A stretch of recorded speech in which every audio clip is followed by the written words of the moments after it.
Mari kita berdoa Bapak Ibu Saudara.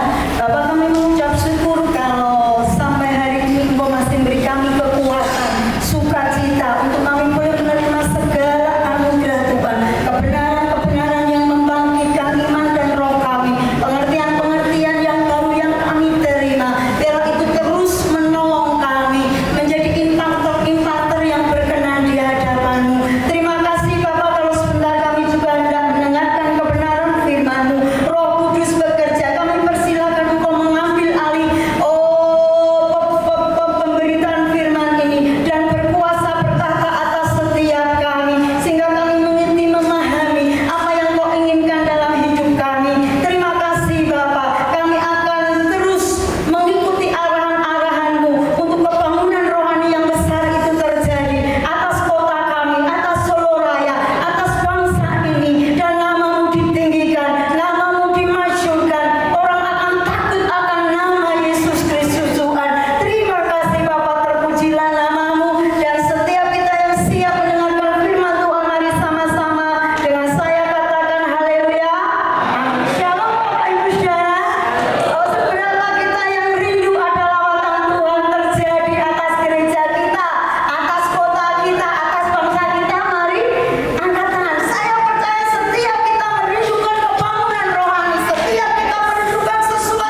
suatu bangsa yang dikasihnya terus dalam kondisi yang menentang Tuhan.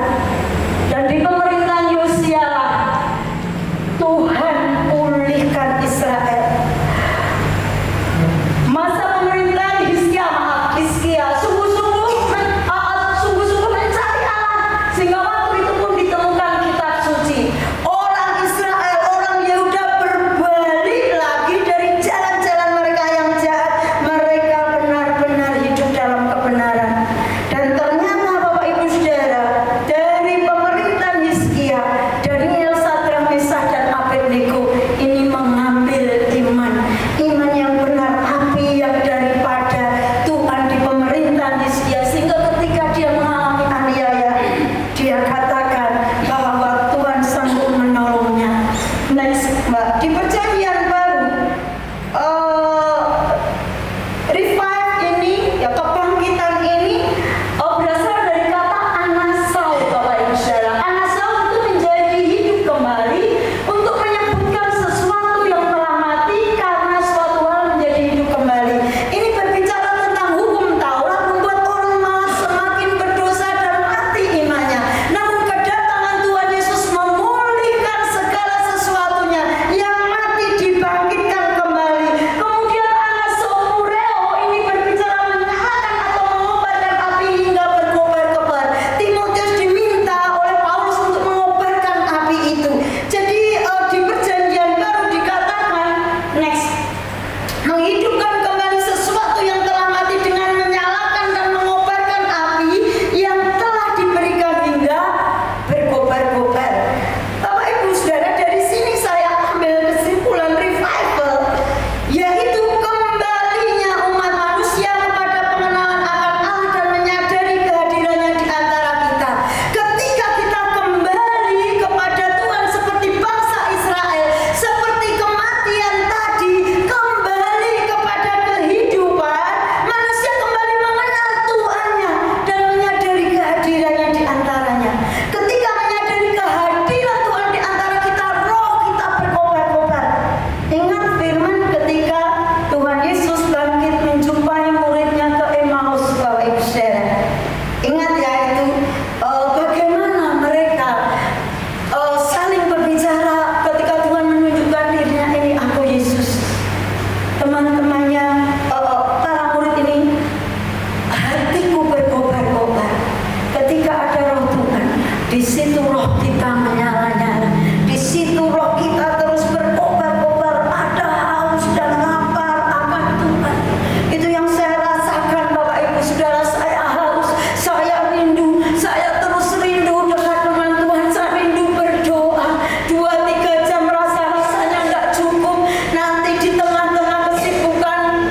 mati karena aniaya. Dalam penglihatan Bapak Ibu Saudara, tapi saya itu tidak taat. Mereka yang Tuhan tunjukkan, mereka jalan-jalan dipancung seperti itu, dikuliti, dibakar hidup-hidup. Saya tahu maksud Tuhan. Apakah saya harus mengalami, saya tidak tahu. Tapi yang jelas dalam perjalanan memang ada banyak hal-hal yang mungkin harusnya saya sakit. Tapi karena hal-hal itu, saya tahu ini tidak apa-apa. Ada banyak saudara kita yang mengalami, terlebih Tuhan mengalami kesakitan, hanya kasih-Nya yang besar untuk menyelamatkan kita orang berdosa.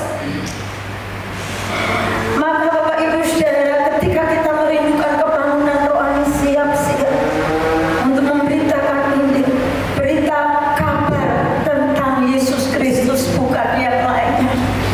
Beritakan kabar tentang karya penyaliban pengampunan di dalam nama Yesus Kristus Tuhan. Seperti ini, revival adalah kembalinya umat manusia kepada pengenalan akan Allah dan menyadari kehadirannya di antara kita. Ketika kita datang kepada Tuhan, ketika kita kembali kepada Tuhan, Tuhan membuat kita terbuka pikirannya. Kita bisa mengenal Tuhan dengan benar. Kita bisa melihat bagaimana Tuhan itu dahsyat dan luar biasa, segala jalan-jalannya, pekerjaannya. Oh, saya sering menangis kalau mengingat kebaikan Tuhan dalam hidup kami. Proses demi proses boleh berjalan, namun saya tahu ada tangan Tuhan yang menguatkan kami, menopang kami, membawa kami kepada kemenangan demi kemenangan. Next slide. Sekarang kita akan masuk kepada dampak kebangunan rohani. Bapak Ibu Saudara, ketika kita mengalami kebangunan rohani, ada banyak hal yang terjadi dalam hidup kita. Perubahan pola pikir, kita bisa melihat segala sesuatu dengan cara pandang yang baru. Kita bisa melihat yang selama ini mungkin kita tidak mengerti, itu bisa menjadi mengerti. Mari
Saya tidak ngerti, saya hanya mengikuti apa yang Tuhan mau.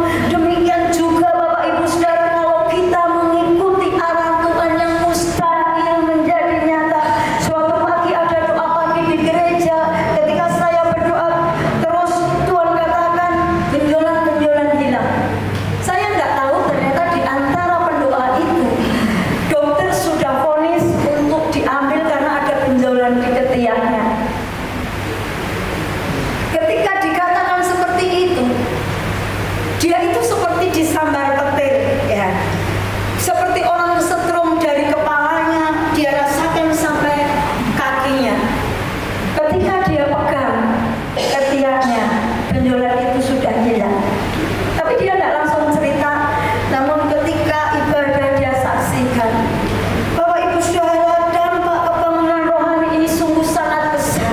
Ini bukan karena saya, maksud saya ketika saya saksikan bagaimana Tuhan bekerja, bagaimana ketika kita mengikuti arahan-arahannya, mujizat itu terjadi. Sesimpel itu Bapak Ibu Saudara, ketika kita mengikuti Tuhan, ya, ketika kita mengikuti arahan Tuhan, mujizat itu terjadi, dan itu berulang-ulang kali terjadi. Saya hanya mengikuti arahan Tuhan, pinggang yang sakit disembuhkan. Bahkan saya katakan hari ini Bapak Ibu Saudara, yang datang ini apa? Boyok disembuhkan Tuhan. Yes. Pundakmu disembuhkan Tuhan. Pusing beberapa hari ini, Bapak Ibu saya nggak tahu persis siapa, tapi Tuhan sembuhkan. Telingamu sakit sebelah kiri, Tuhan pun sembuhkan. Maka Bapak Ibu, ketika kita dekat Tuhan, Tuhan beri arahan yang jelas sehingga mujizat itu bisa terjadi begitu saja, bukan karena kita, namun karena Tuhan. Yang dibutuhkan adalah ketaatan kita kepadanya. Yang keempat, dampak pembangunan rohani adalah adanya sukacita yang besar di kota.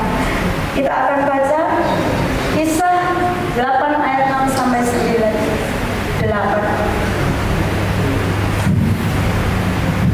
Ketika orang kaya itu mendengar pemberitaan Filipus dan melihat tanda-tanda yang diadakannya, mereka semua dengan bulat hati menerima apa yang diberitakannya itu. Sebab dari banyak orang yang kerasukan roh jahat keluarlah roh itu sambil berseru dengan suara keras, dan banyak juga orang lumpuh dan orang timpang yang disembuhkan. Maka sangatlah besar sukacita dalam kota itu. Ketika Tuhan melawat kota, ketika kesembuhan terjadi, ketika ada perubahan yang terjadi, kota akan bersukacita. Bapak Ibu Saudara, ketika pembangunan rohani di Wales ini terjadi tahun 1904 sampai 1905, salah satu dampaknya di kota apa?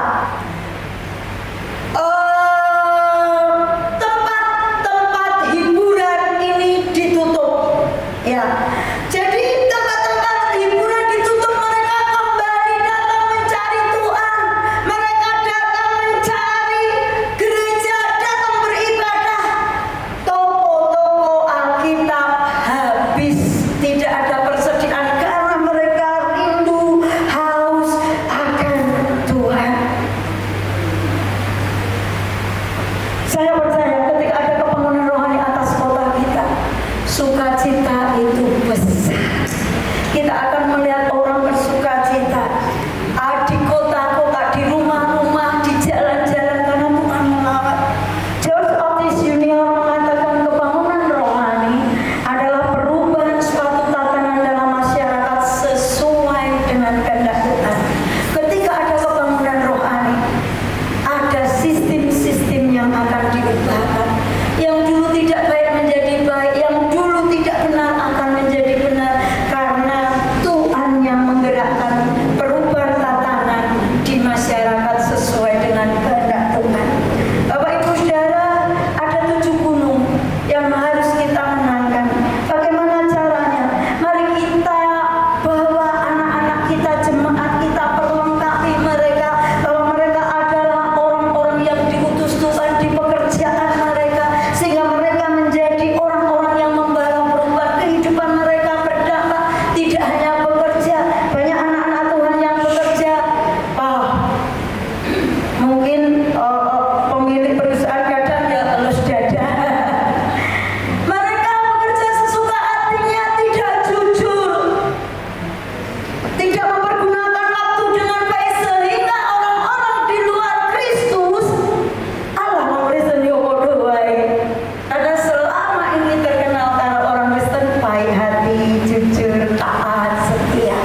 jangan menunda. Mari bangkit, mari terus bergerak, mari ikuti arahan Tuhan. Kita imparter yang Tuhan persediakan untuk rencana Tuhan di akhir zaman. Yang terakhir, kebangunan rohani harus ada dalam hati kita terlebih dahulu sebelum menjalani keluar. Sebagai imparter, ayo kita terus kobarkan api dalam hidup kita. Jangan sampai Tuhan tidak melihat usia, Tuhan tidak memandang latar belakang apapun kehidupan kita. Yang Tuhan inginkan hidup kita, hati kita. Mari Bapak Ibu Saudara, waktunya sudah tiba. Revival